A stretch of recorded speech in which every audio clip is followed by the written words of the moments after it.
Hello, this is for part 25, and I just was reviewing part 24 so that I could make sure what I said and didn't say.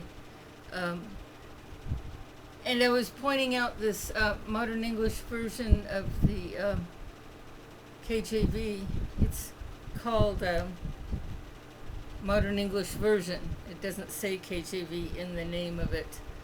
And I said that the only 2024 update you could get was this Bible. And what I meant to say, it was the only large print, not giant print, but large print. And I believe the other color, this one is called cherry brown, I believe. And the other color, I think, is charcoal. I might be wrong on that. Anyway, I'd say the main thing having to do with Jesus, I didn't really think, I don't think I was, sadly, I just wasn't thinking about Jesus at this point of my life. But as I had mentioned earlier, there are certain things that I knew from the Bible since I was a little girl that they just went to my heart and I really believed them. And one was about the importance of forgiveness. And I had been pretty good at forgiving people for most of my life. But a point had come when this thing happened with my son, and my closest friend started dating the father of my son before I had even had a chance to hear back from him whether he was going to be a part of my son's life. That was a really emotional time for me. And she was the person I was sharing my feelings with. And she was telling me she had zero interest in that man, the biological father. I knew he liked her, I knew that, but she seemed totally not interested in him. But it turned out that she started dating him, and then of course it was the same month that my son was born, she moved in with him. And the sense of betrayal I had from both of them was very strong, and that was why I had moved off to Boulder. Well, anyway, here I was back in Austin again, and aware that I was back in the same town they were both in. And one night I had a dream, and in the dream I saw her, I saw Carmen, and I was so angry with her in that dream. I was just like saying, how could you do this to me? That's how I felt, and I was yelling at her, and I was angry. And I woke up from that dream, and I realized, wow, this happened. At that point, it had happened 3 years, almost 3 years ago. And I realized that I had held on to unforgiveness for 3 years. And I realized that, it's for me if I will forgive her, because if I do not forgive her, I will be carrying this anger in my heart, and I don't want to live like that. And so it was for selfish reasons. I saw the selfish reason to forgive. But even if it's done selfishly, it seems to work. So anyway, I needed to forgive her, and I was thinking, well, how am I going to do that? It was so hard to do. How am I going to make sure I'm really forgiving her and not, just surface saying, okay, I forgive you, and not really meaning it? And so I decided that I would call her on the phone and let her know that I had forgiven her, and that would make it real. And I called her on the phone, and I got her machine, and so I left a voicemail, a detailed voicemail, and I said, this is Michelle, and I know you don't feel like you did anything wrong, but I just need you to know that I forgive you. And that was the basis of the message. And I must have left my new phone number and all. And it really was. It was like a whole burden was just lifted off of me, and I never had pain from that betrayal of the pain that I had felt before. It never came back.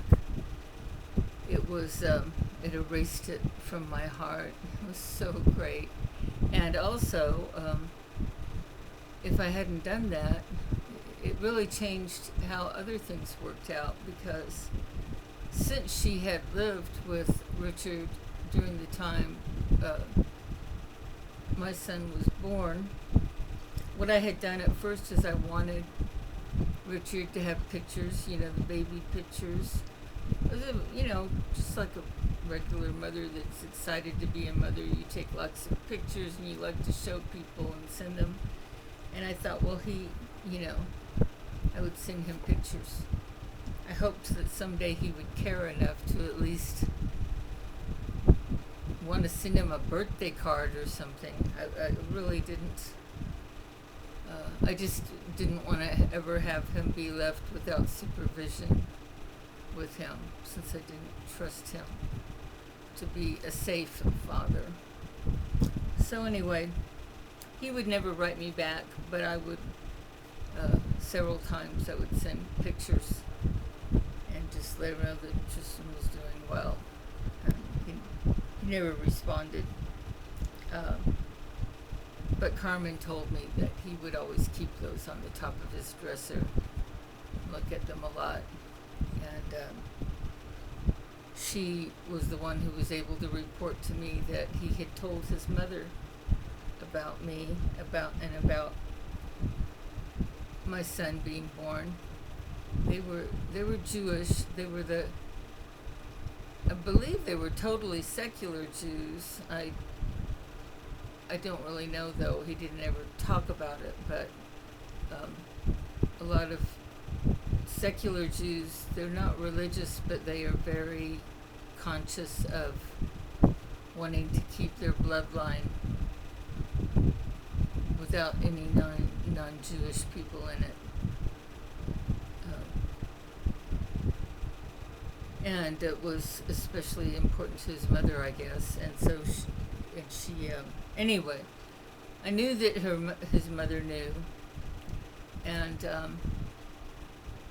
I tried to contact his mother because I wanted him to feel a sense of family from both sides of his family. I thought, well, maybe if his grandmother accepts him, that would be a good thing. But she didn't. I talked to her, and her stance was, no, it's not my grandson. My son never married. And that was her answer. It's like he doesn't exist because he was born outside of wedlock. And that's all basically she had to say. And I only called her because somebody had really pushed me to do it. But anyway, I did, and that's what happened. But then, as time went on, Carmen had left. She had left Richard, and she told me why. And it was startling. She said that I guess she had lived with him for at least a year, maybe a year and a half. And I don't know what exactly was going on, but she said he went out and bought a gun, and he came home with the gun, and she was certain that he was going to kill her with it. And so she made her own escape away from him. And she said, be sure don't ever tell him where I live, or don't tell him my phone number. She was hiding from him. She was in great fear of him. And but when she had first moved in with him, she was really enamored of him.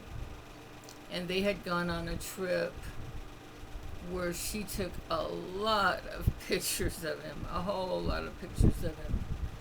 And she didn't really want them anymore. And since I had his son, who might never meet him, she gave me that. And that was really a nice thing to have, because as my son got older, he got curious about his father.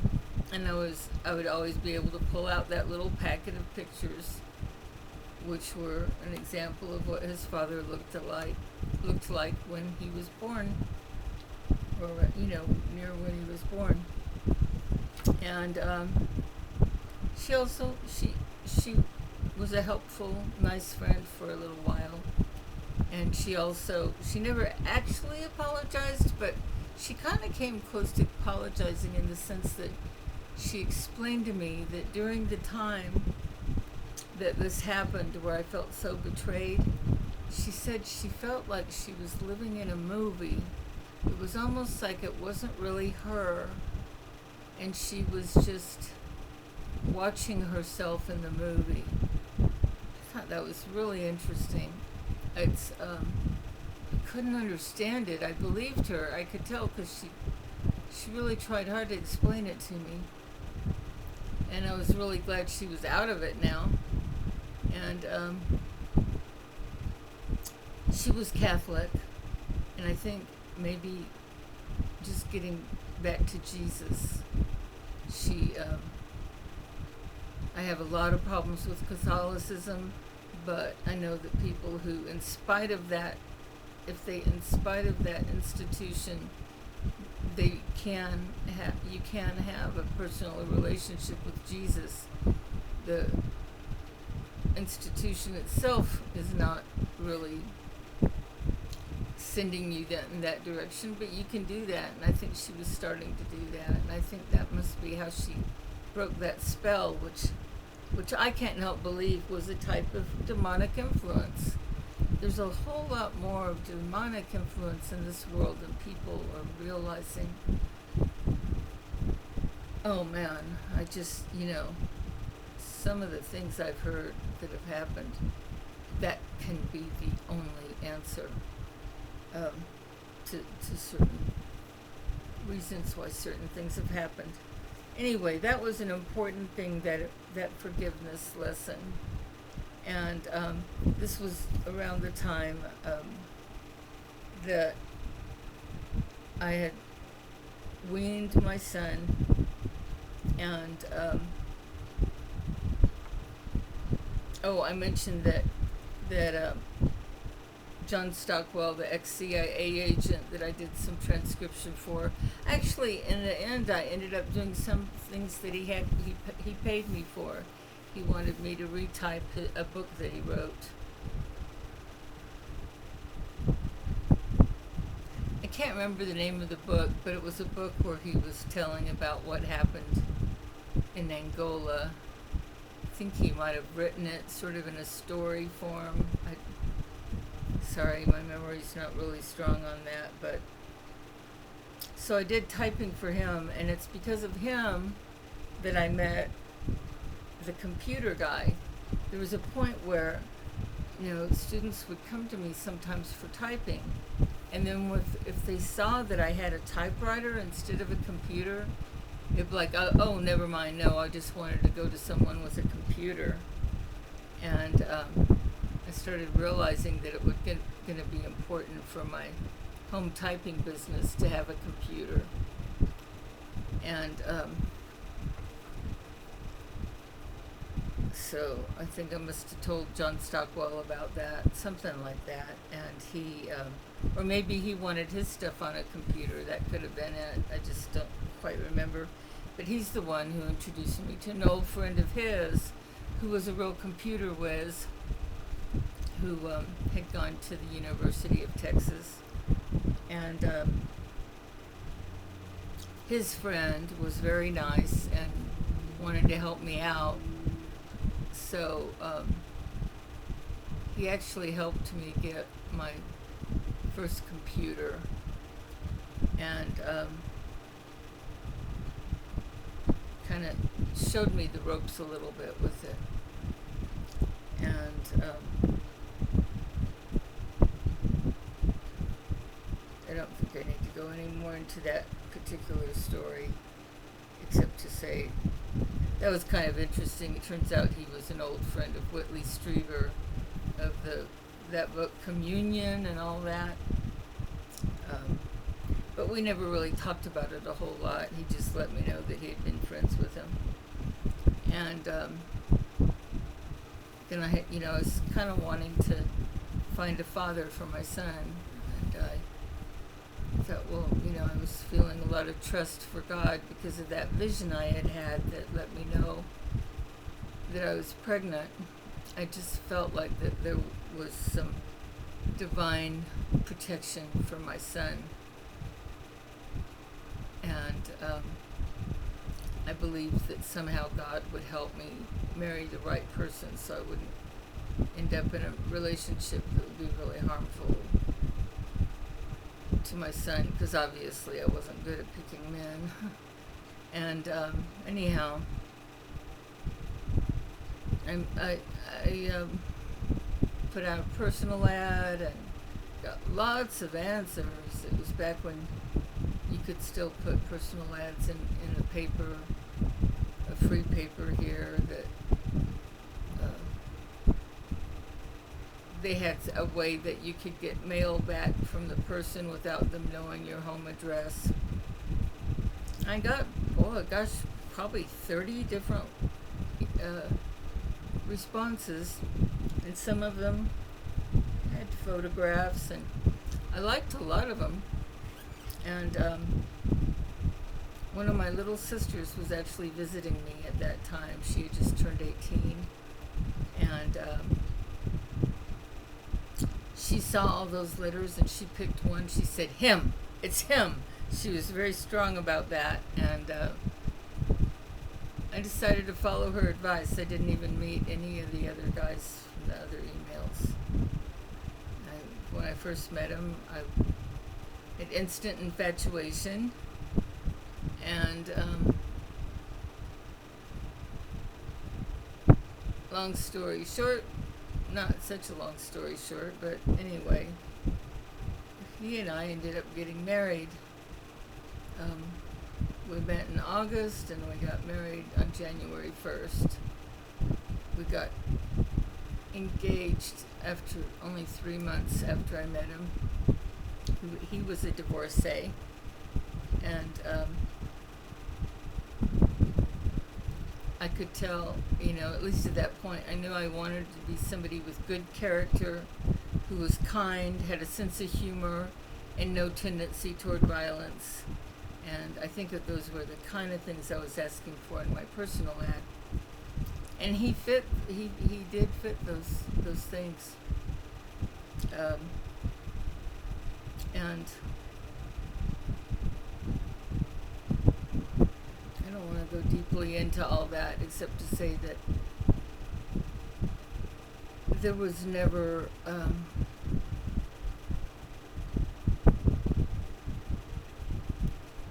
what I could call an intimate bond between him and me. I felt as if he was incapable of intimacy.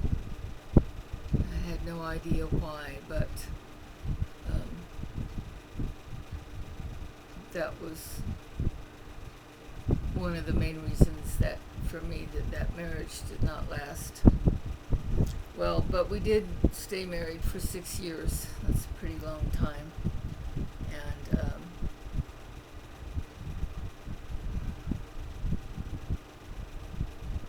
I want to just relate what's important regarding Jesus, and I'm trying to think if there's anything, except to say, during that time, I was still very immoral. I was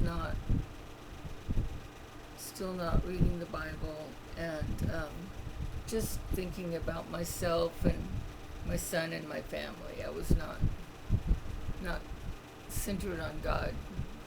Although at one point I was really upset about my weight. I had gained a huge amount of weight, which was okay with my new husband, or my only husband I ever had, actually. And he actually preferred women to be large. And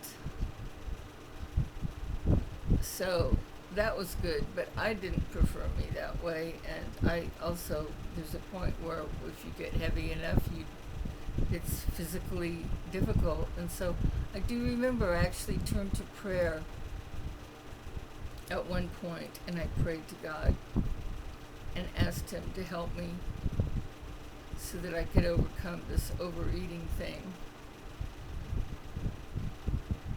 And I believe he did help me. Although it was, for me, it was in a very sort of extreme way that didn't last forever. But I got into raw foods and raw vegetarian,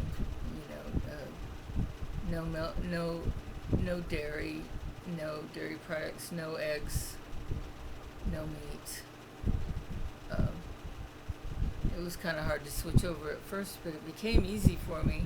And then it ended up not easy because this was before raw foods were really popular, except with very small groups in other parts of the country. Apparently, I couldn't find people that were into raw foods at that time. And there were very few books about it. But I got real into it, and I'd been introduced to it a little bit before. I think I mentioned that, but now I was ready to really dive into it, and just do it 100%, pretty much.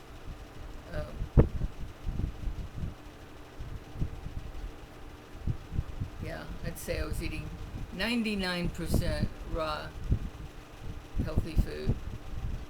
I let in a 1% for sure of other things. I might have one bite of my husband's lunch meat or something, and do things like that. But anyhow, I ended up, over a period of a year and a half, losing over 100 pounds. And also during that time,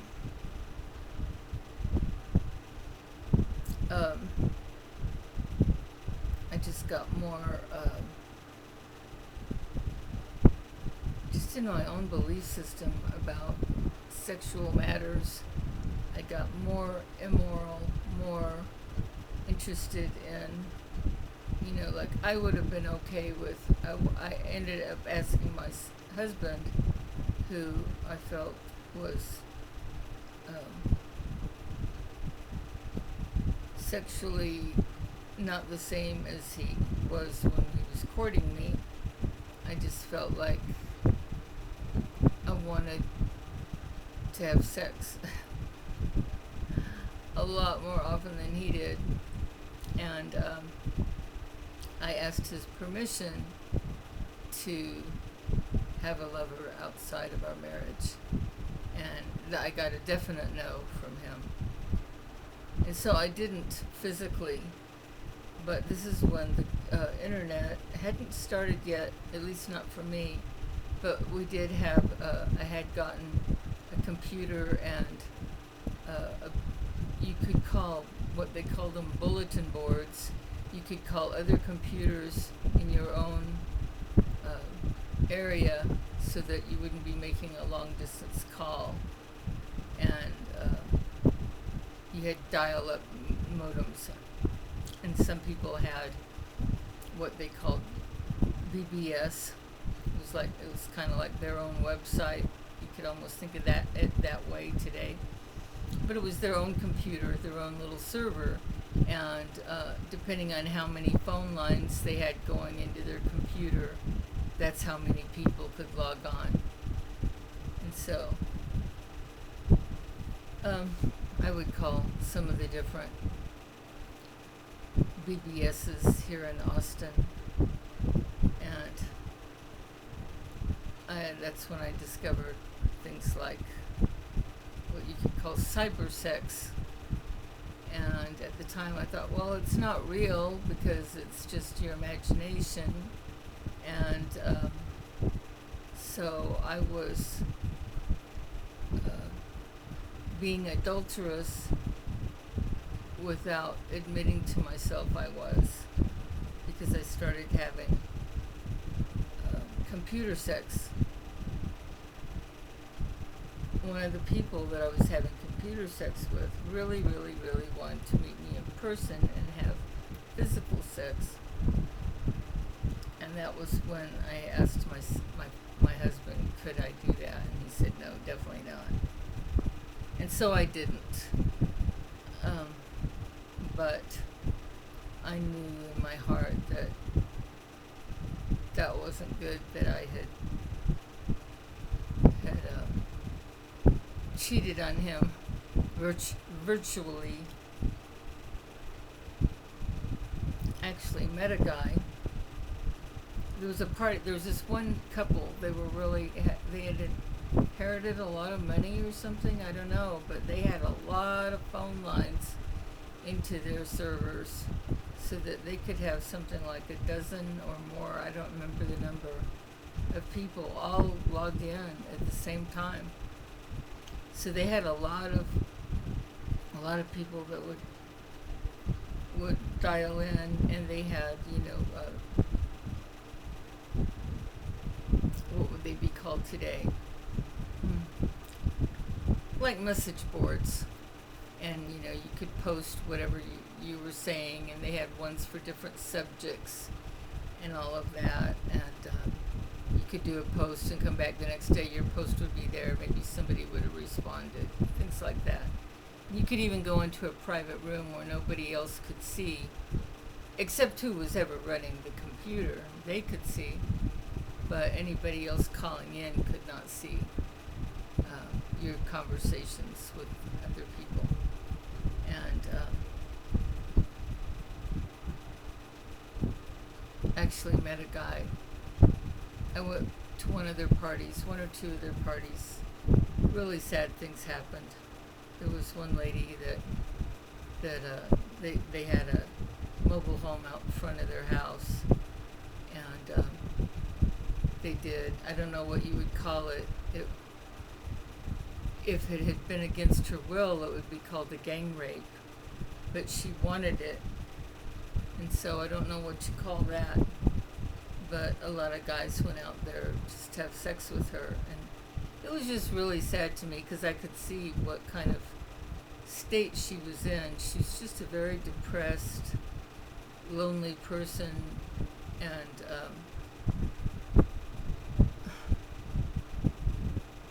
that was so sad. And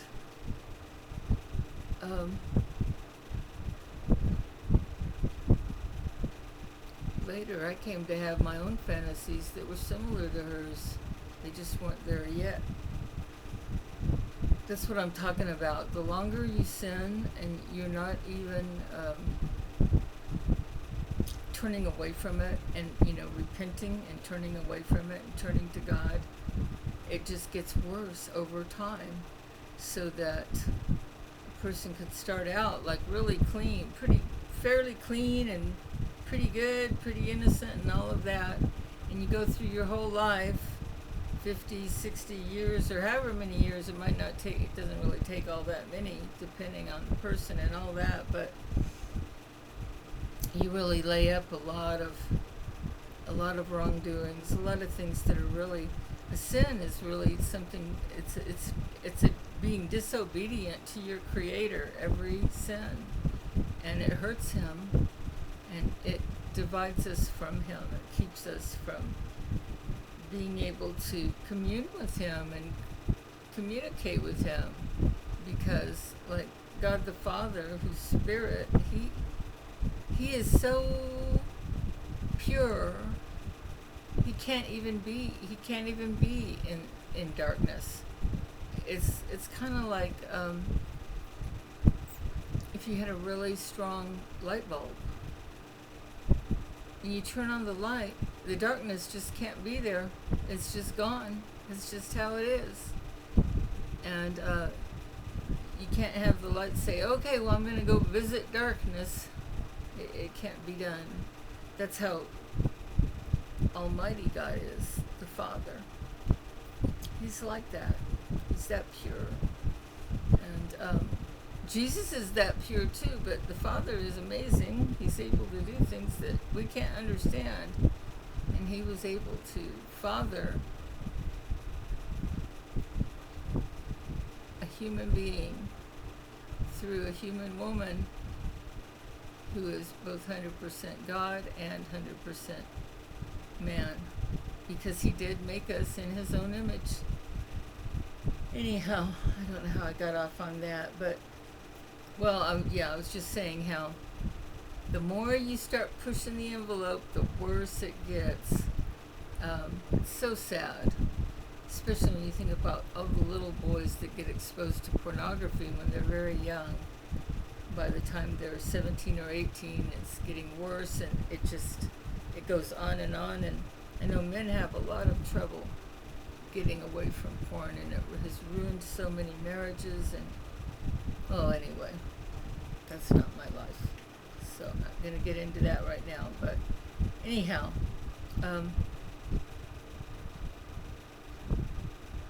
so there I was, getting into the raw diet, and I did have a strange experience that I don't really like to talk about, but it's, just because I don't understand exactly what happened doesn't mean that I shouldn't tell you. So I'm going to tell you. I have a few friends I talked to about it at the time. One night, I was sleeping with my husband. We had an apartment. And when I woke up, what I could remember did not seem like a dream. It seemed like it really happened. It's hard to explain the difference. How do you know the difference? I don't know how to explain it, but I really felt like it really happened. And it didn't make sense what happened, because I got pulled out through the bedroom window, but as far as I could see, I was in a body, and I got pulled up. It was like some invisible force was pulling me up, and it was early morning, and I could see really far around Austin.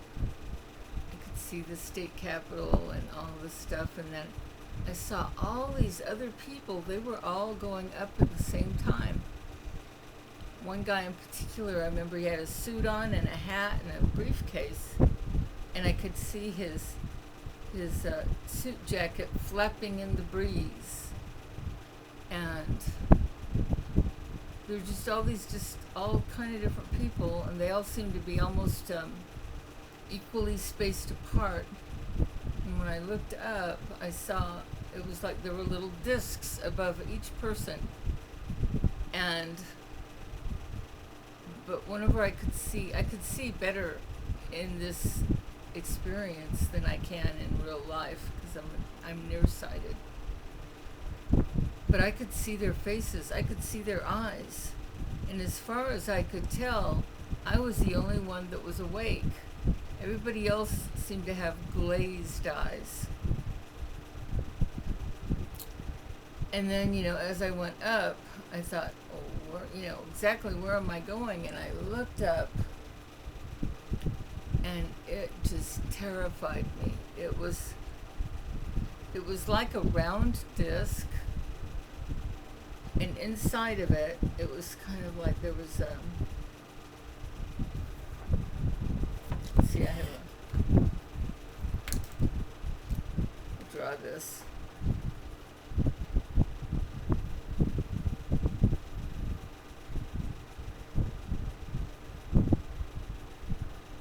Oh, yeah. I don't know if you can see that. It's kind of like a donut, the way I made it look. Anyway, it's and I, of course, it was a perfect circle, like something manufactured.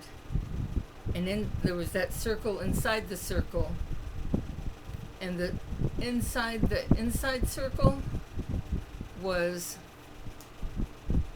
what looked like a very, very, very hot fire. It was mostly a white fire. It was really scary because I thought, oh, well, I'm being pulled straight up toward a fire. I didn't know what was going on. I was really scared. And then the next thing I know, I just got really, it was like somebody just poured sleeping powder over me. And the next thing I know, I'm waking up in bed. And I was like, what was that? I have no memory of being taken inside of a ship or anything like that. And I was also not familiar with people talking about the rapture, so I didn't, in later years, I thought, geez, it almost looked like a fake rapture. It didn't look like a real rapture, but it was very, very odd. And after that, I didn't have any other experiences that felt like abduction experiences. And even though I'd been terrified, I did not think to call on Jesus. But like I've mentioned before, I believe that there's a certain amount of protection a person gets once they have turned to Jesus, even if they've backslidden. I definitely believe that's what happened with me. And so I think the Holy Ghost, Holy Spirit, he would only let them go so far with me. I do believe it was demonic. I had some dreams. I didn't know if it was... I'm not an imaginative person. I've had wild and crazy things happen in my life, but if you have me sit down and say, okay, write an interesting story, my mind's blank. I have had friends who are very imaginative, and boy, they can just make up stories one after the other, and I'm not like that at all. I just I have an imagination as far as I can innovate. If I'm in a situation I really need a spoon and there's no spoon, I can figure out what to use instead of a spoon, or I don't know. I think you know what I'm saying. Anyhow, I had one dream that I was being taken on a ship, and this time it was a big UFO type thing, and there were people that were like guides. They were all taller than us. This is a number of us it was kind of like being taken on a tour, and everybody had a guide, and I had a guide with me that seemed to be 7 or 8 feet tall, but otherwise pretty nondescript. I think wearing a dark clothing, and I don't remember her face, and just being taken down a hallway. It was a little bit like being in an airport, but not exactly the same. And I was taken up to where there was a little girl who was probably about 8 years old, maybe. And it was so bizarre because she looked kind of pretty, but she did not look like a human being. She had these eyes that were like huge, and they were almond shaped. It was like they were very let's see if I can I don't know if you ever saw the cover of that. Oh, here it is. This is where I can draw.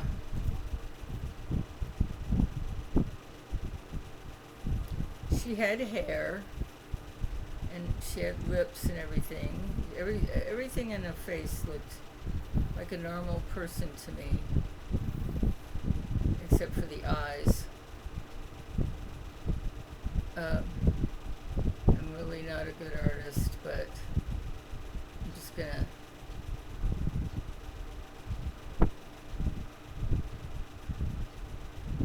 do a really poor rendition here, but just to give you a sense of how big these eyes were. They weren't just big eyes, they were really big eyes. Whereas I would say if you were going by dimensions, her eyes were uh,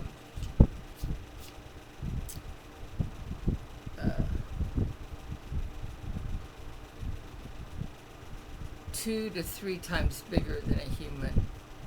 They were very brown. They were all filled in brown. And except for the huge eyes, she was kind of a pretty girl. She looked like a little girl. I don't know. That's the best I can do. And the way they introduced me to her, I don't remember any words that were said, but I was given the definite impression, like they were trying to tell me that I had been her mother.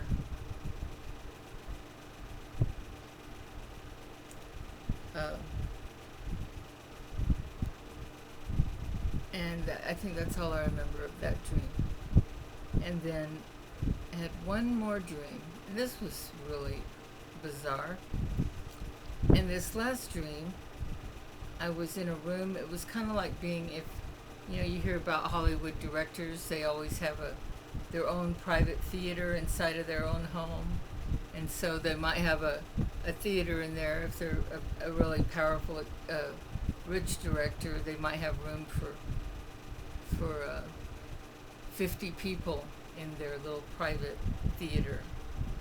And all it's like being in theater seats, and then you got the big projector in front. Of course, this was back in the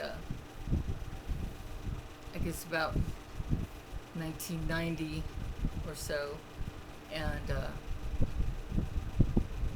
I don't think really big screens were very popular yet. I don't think people had projector screens on their walls generally.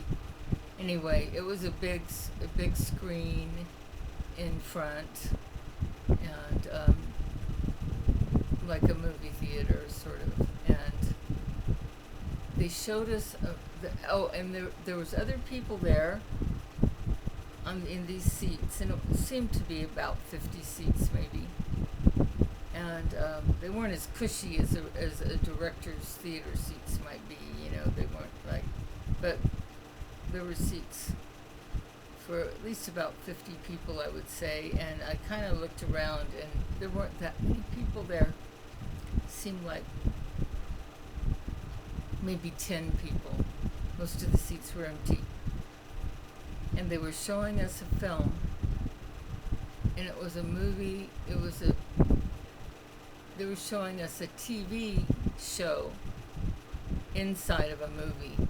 Just like you imagine watching a movie, and then in the movie somebody walks into their living room and they're looking at the TV, and you can see what's on TV, like that.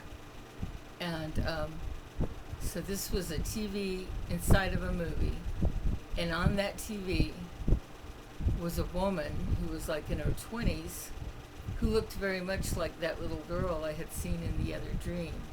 She had these huge eyes. Otherwise, she looked like a regular human, pretty lady.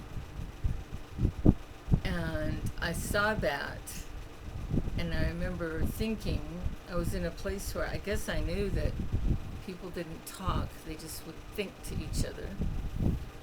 And I remember thinking very loudly and very boldly, I said, "You really think this is going to make us get used to it?" And that was the end of that dream. And very soon after that, I don't remember any other dreams, but very soon after that, I was telling a couple friends about this, and I even tried to join an abductee support group, but I did not find one other person that had the same experience I did, not remotely the same, and so they ended up dropping out of that.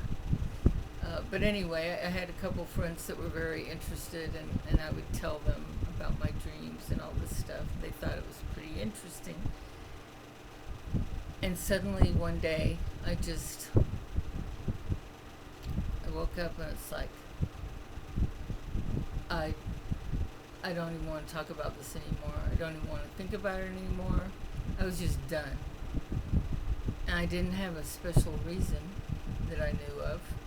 I just knew I wasn't going to do it. And I told my friends that. They would say, hey, has anything else happened lately? Did you figure out what's going on with that abductee experience? And I said, I don't know, but I'm not really interested anymore. I don't even want to talk about it anymore. And they were like, what? They really wanted to hear more. And I said, well, I don't know why, but I just absolutely don't want to talk about it at all anymore. Don't even want to remember it. And they said, it was a married couple, and they said, well, has it ever occurred to you that maybe you've been hypnotized or programmed to feel this way? And I said, well, yeah, it has occurred to me, but if that's what happened, I don't care. I don't want to talk about it, and I don't want to think about it. It's like, if I'm hypnotized, I go with the program. It's like, I didn't know it. That's where I left it. And my only theories about it is that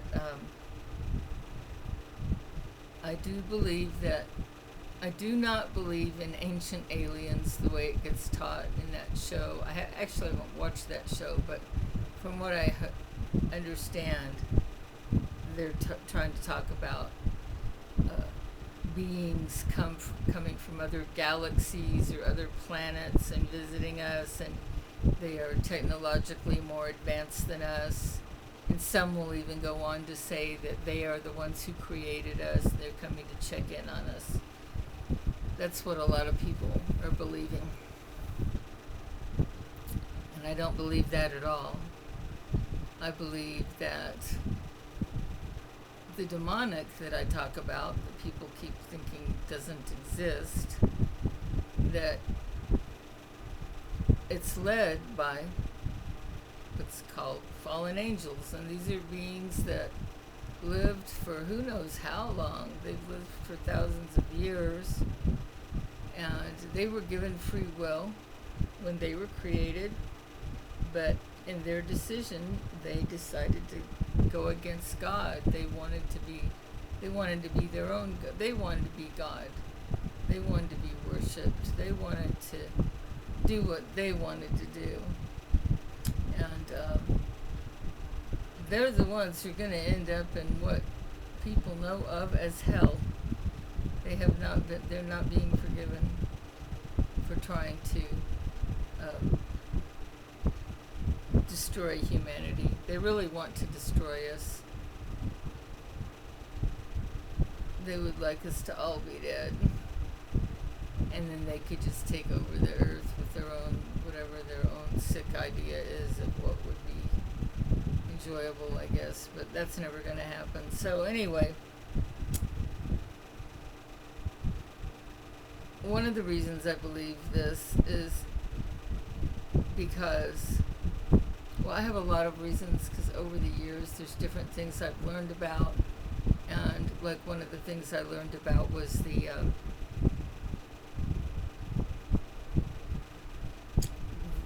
Werner von Braun. He was a Nazi who was brought over to the United States. In fact, a friend of mine, it was his father who escorted him over here. He was a colonel and considered a war hero from World War II, and he's the one who actually brought him over here. I didn't know this until quite recently, and his dad has passed away now, so I don't get to ask any questions and get any answers about that. But anyhow,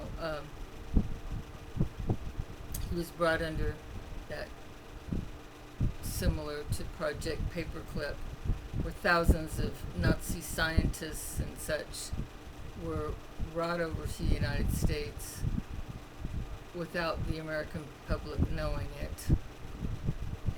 But the OSS, which was the forerunner of the CIA, they were all behind it, and it was all good to them, and they wanted to incorporate the advancements that they had made scientifically with all their horrible and cruel experiments they had done on Jews and gypsies and all, and they actually did a lot of channeling.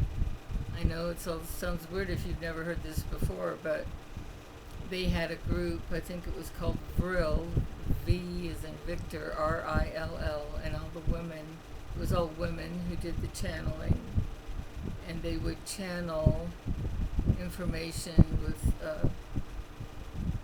specs on how to do certain technologies to help them make war machines that were superior, etc. Anyway, the whole Hitler regime was extremely demonic, and Germany lost the war, but the Nazis, they just you can't really say they totally lost the war when so many of their top people were given new identities and new names and jobs. And here in the United States, you just don't know whatever other help they were given by some of the top corporations in the United States. IBM, Ford Motors, the Rockefellers, the Bush family, it goes on and on. Anyway, Werner von Braun became he was considered something like the head of NASA. He was sort of the founding chief of NASA? I never know how to say that. I always say it wrong. I think there's a town called Nassau in Greece or something. But NASA, that's how you say it. NASA, NASA. I don't remember what it stands for, but it's the ones that claim they went to the moon and all of that. And Werner von Braun, in his later years, he was invited to a Christian church by a neighbor. And he actually became a Christian. And part of becoming Christian is that you confess your wrongdoings and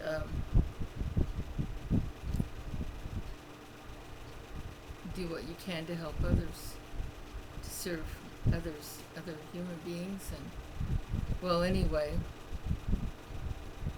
Werner von Braun had a lady that was a colleague, much younger than him, and he confided in her. He said, they're planning to stage a war from creatures from outer space. I don't know what word he used, something like aliens.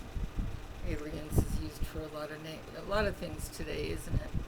But anyway, he said that they were going to stage it like they were either our enemy and we needed to fight them off, or they were going to stage it like they were coming to help us and that they were the ones who created us. I don't remember which version he gave or if he gave both versions, but that was basically the idea, was that people needed to know that it was all going to be not what you think. It's not going to be what they're telling you it is, and it'll actually be something very demonic and very, very anti-humanity, which is also also very anti-Christ. Anyhow, he couldn't, I guess he could if he wanted to be a martyr, but I guess he didn't want to be a martyr. And so he let her know that, and then he also, whoever he gave his wishes for his last wishes, on his tombstone is a quote from the Bible, and it speaks about the firmament. And for Bible believers who believe in a firmament, they know that we do live on a basically flat, bumpy surface. It's in a circle, and it has there's a big dome over us, which has water above it and water below it, something like that. But it's an impenetrable. It's a surface that cannot be penetrated from the outside. There could be lots of galaxies of other beings and everything else, but if they are, they can't get through the firmament. And so this is a lot of what the people who believe in flat Earth are believing and talking about, and why. And I'm a flat earther. I believe that there's that firmament, and I think that was his way of letting people know, because NASA couldn't do a lot of the things they're saying they're doing if there's really a firmament. Anyhow, I don't want to go on and on into all that so much anymore, but so back to my story. I finally, at some point, the guy was, I went to a party with those people that had that computer with lots and lots of phone lines. And there was a guy I met there who, later on, I didn't get to know him or anything, but he was one of those people who had a real presence. If you met him and saw him, you remembered him. He's kind of dressed up sort of like a biker, and he had a certain look that you don't forget, and a name which I don't remember now. I have forgotten it now, but not too long after I went to that party, and that had that sad orgy-like thing going on,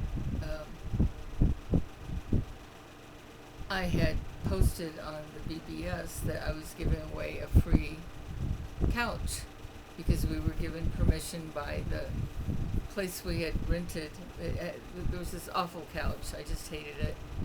And I said, can we have permission to get rid of this couch? And we got permission. So he's the one who answered the post, and the biker-looking guy. And he came over and with a friend or whatever, and he carried out the couch and took it. And I noticed when I saw him, it was weird. It was kind of like his skin was real tight. I just had the feeling it looked like he was getting ready to explode. That's the best I can tell you, but I do remember it was an unusual kind of thing. And it was just a month or weeks later, he was in the newspaper, on the news. He had shot and killed a woman.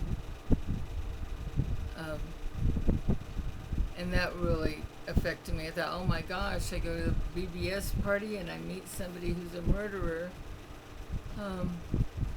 Anyway.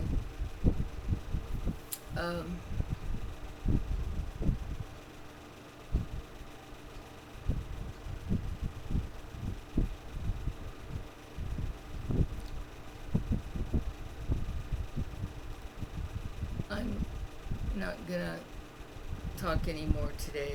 I need to figure out where I should be picking up for more stories, because I really want to mostly tell stories that can be part of my testimony of Christ Jesus, who has been so real and patient with me in my life.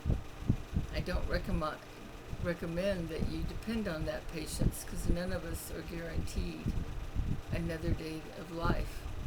Anybody of any age could suddenly die tonight, this morning, tomorrow.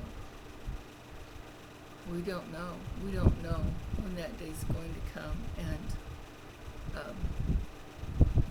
I'm just fortunate that I got to live long enough to finally come back to Jesus the right way and learn and start to learn what does God want instead of what do I want. What does God want? What is His will? And discovering that His will always has the best for me. In fact, it makes things better for me than I could have even made up or imagined. And that's how it's been in the last 12 years since I came back to Jesus in a real way, reading the Bible and seeking to know Him and seeking to learn God's heart instead of, checking with my own personal perspectives. I mean, I have to work through it when I think differently, but it's just such a blessing, and you can't have a better life. I'm not saying a trouble-free life, but you can't have a better life than as a servant of Christ Jesus, which is also being a servant to people who need help the most. Of any race, of any creed, whatever they are, we want people to find out that only way to God, because there's so much deception. There's so many ways to go any place but heaven, and heaven ends up being right inside of our hearts. And in the future, after we're resurrected, it will be right here on the recreated new earth. It'll be so beautiful. And death and evil will have been destroyed. Can you imagine? It's really hard to imagine, because it's so beautiful. How can you imagine something that beautiful? That death and evil have been destroyed, and people will just be living in the kingdom of God. We can live in it now in our hearts, but we'll live in it inside and out once that time comes, once the end times are finally here and done, and evil and death have been destroyed. And I'll talk to you tomorrow. Bye.